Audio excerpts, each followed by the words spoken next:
This is Christopher Moldong of Chris's Storytelling Corner. Today I'm going to do a movie review for the anime movie The Night is Short, Walk On Girl. Next time I'll have a manga review for Skip Beat Volumes 27 and 28, an anime review for Shimoneta, and a movie review for Spy Gone North and Crazy Rich Asians. Check out my Twitter page and author's Facebook page. Links to all these will be provided on the description. I'd really like to hear from you guys as well, so leave any comments and make sure to subscribe and share this channel as well. So the way that this is going to work is that I'm going to give a recap of The Night is Short, Walk On Girl.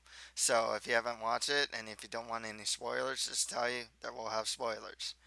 After that, I will give my thoughts on the movie, talking about the characters and like the plot and whatnot. As far as an initial grade goes, um, this is a movie where your mileage is going to vary. I give it an A. Honestly, I thought it was really creative and whatnot. I'll give more of my thoughts on the movie later, but definitely your mileage will vary. So let's go recap The Night is Short, Walk On Girl. So we begin at a wedding party where we get to know the senpai, who is totally smitten with this girl with black hair, Kuroi Kami no Otome. We'll just call her Otome, as she's known. And she doesn't actually have a name. And so the senpai does not also have a name either. And we find out that he has constructed scenarios where it seems like he accidentally runs into her or bumps into her when in fact he has created these situations because the senpai's totally in love with Otome. Um, Otome gets out of the wedding party and pretty much goes on this drinking expedition, if you want to call it, in Kyoto, where she meets some pretty crazy characters, um, friends like Higuchi, Hanuki-san, and whatnot, and they go drinking all over Kyoto. And this is taking place in one night. They go to a sophist club where she learns this like crazy dance from these like really sophisticated people or supposedly sophisticated people, and then she also challenges the neighborhood. Like he's kind of like an antagonist, kind of. He's like a debt collector, the boss. Oh, like the kingpin of the place, Rihaku, and she challenges him to a drinking contest. She kind of Otome just kind of goes with the flow. Senpai is trying to meet up with her, but he has lost his boxers and is kind of naked throughout this part of the movie. um, so she does challenge Rihaku, and Otome wins. Rihaku has a very negative outlook on society and humanity, and Otome is extremely positive. Uh, she then catches wind of this outdoor night book market um, that is headed by the school festival committee. Well, essentially, it's the school festival head who kidnaps the senpai and gives gives him information about Otome. And apparently, she's looking for this one book. I think it's called Ratatatam. Could I could be wrong if that's the wrong pronunciation. And it's like a childhood book of hers. So what happens is the senpai goes there, but he has to buy a book. Um, Maybe it's a pornographic book, actually, from this one pervert guy that likes to collect that sort of book, pornographic print, if I'm not mistaken.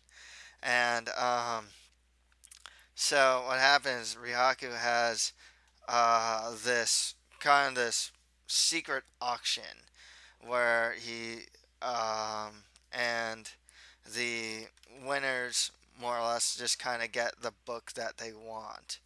We're introduced to the god of the old books market, his little kid that Senpai actually runs into and gets in a fight with. And what happens is the god of the old books market kind of puts the kibosh on that whole auction, and those books are returned into the market. Um, Otome cannot find the book, but Senpai does. As this is happening, we that these guerrilla plays, this guerrilla theatrical musical is going on. I forgot the name of it. I think the play they're doing is it's called the Count of Monte something covers or something like that. Monte covers or something like that. And which is actually kind of recaps if you actually listen or when you hear what they're talking about, it's actually about the the school festival executive head, and we find out that one of the guys there that she meets along the way, this guy Don Underwear, um, is wrote this play in order to look for this girl that he met one time. He sat on a bench. The girl sat in an adjacent bench. Apples fell on them. He fell in love with her. Girl leaves. Don Underwear is trying to find said girl now through the use of these guerrilla plays. Catcher the guerrilla plays. The school festival committee doesn't like him and always imprisons the main actress. So Otome gets cast as the main actress, and there is some finality to this play. It turns out that Don Underwear, who actually never vowed not to change his underwear until he finds his lost love, meets his lost love at the end of the play. Turns out that it was actually the school festival executive head dressed as a woman. It was really funny. The one of the people helping to make the play is actually in love with Dawn Underwear. It is absolutely fantastical and just nutty, and we all get a good laugh after all is said and done. After the play ends, pretty much. And no, Don Underwear does not get together with the festival head. Um, Everyone gets sick, apparently. And what happens is Otome, though, does not get sick. She is immune to the sickness, and she goes around giving everyone soup. Um, Turns out that it started with Rihaku, and then it spread to everyone. So everyone got a cold, including Senpai. So the pretty much the last person that Otome goes to see is Senpai, but it is something of a trial, and there are obstacles in her getting to see him at his like apartment. It's pretty much apartment. She has to go through this pretty much surreal thing where he doesn't really want to see her, and we see it. We see the battle played in this absolute fantastic fantasy world, surreal world thing going on. She eventually sees him. They decide to get coffee. She gets a cold herself, actually, and then later on we see that she goes to get coffee with him. He's in the cafe. He's kind of curious about her story. She's curious about his story, and it kind of ends right then and there. So, before we get into my thoughts on the movie, I'd like to plug my author's website at www.chrismaldon.com, and you can read a new blog post there every week. Also, do you like anime? Do you like action, adventure, and fantasy? Then buy my book, which draws a lot of inspiration from anime. The Mustard Prince in the Condiment Kingdom for just $4.99 via ebook on Amazon.com or on my author's website. Links to buy it will be provided on the page description. Also, please subscribe to this channel as that would really help me out. So, on to my thoughts on The Night is Short, Walk On Girl. There's a lot to take away from this movie. There's a lot of themes, philosophy. There's the animation style. I liked it. It's very it adds. It's very, I guess, artsy in a way that allows for like a real frenetic pace. Because the pacing of this movie is extremely fast. I mean, it is just uh, go, go, go. I mean, really, you don't really get to catch your breath. By the time it ends, you're just like, oh, for me, it was. I was like, wow, this is already over. Actually, for a friend of mine that I watched it with, he thought it was kind of long. I was like, man, I couldn't believe it ended. Like, when it ended, I was just so surprised. I thought the animation style just allows for some real good imagery. You know, it's a sea of, there's Kyoto is kind of its own world. You get to see a sea of books, just coming about. Just thought it allows for thoughts to be portrayed in motion and personified through this like battle between Otome and trying to get to the senpai. And when he, and the thing with the characters too is like the senpai, he's totally smitten with the girl with black hair. One of the biggest problems with the senpai though, you don't really get to know him. You just know he's infatuated with this girl. Don't really know why. He goes through some pretty crazy lengths to try and see her and to get close to her. And that's kind of it. He's kind of some parts funny, some parts creepy stalker, to be perfectly honest with you. The girl with back hair, Kuroi Kami no Otome. Otome, though, has a lot of character development. She's very adaptable. We know that she's the type that really goes with the flow. She's kind of just up for everything. You know, she goes drinking, and it's like, okay, hey, let's drink more. Let's drink more. Oh, hey, you want me to challenge this guy? Oh, I'll challenge this guy. Okay, hey, what else do you want me to do? And that's the thing with her. She's very together and just with it. A very positive outlook on life. Time doesn't move. She definitely moves at her own pace. Whereas with like other characters in the story, especially the older characters, one big thing about this movie, a theme of time. When they look at clocks and watches, the hands move really fast, but they don't with Otome. She really moves through life at her own pace, and time doesn't really conform to her. I mean, this night, this whole movie takes place in one night in Kyoto, and it actually takes place like when you go through it. What's actually happening in one night are the seasons. You're actually seeing seasons come and go through one night, and it's a really interesting thing to me. And as you watch it, you're like, oh, okay, yeah, the book festival is that. Okay. Oh, they're all sick, like it's winter or something like that. Okay, I get it. Um, so, they really put this, like, this creativity and this thought to it, this surrealness to it, you know, having seasons over one night, seeing the world through the senpai, but a lot more through Otome, you know. Um, there's other characters who don underwear. I mean, this guy's just funny. He's looking for this girl. Turns out the girl is, a guy, not just any guy, the school festival executive head who collects information on people and it isn't exactly the best person.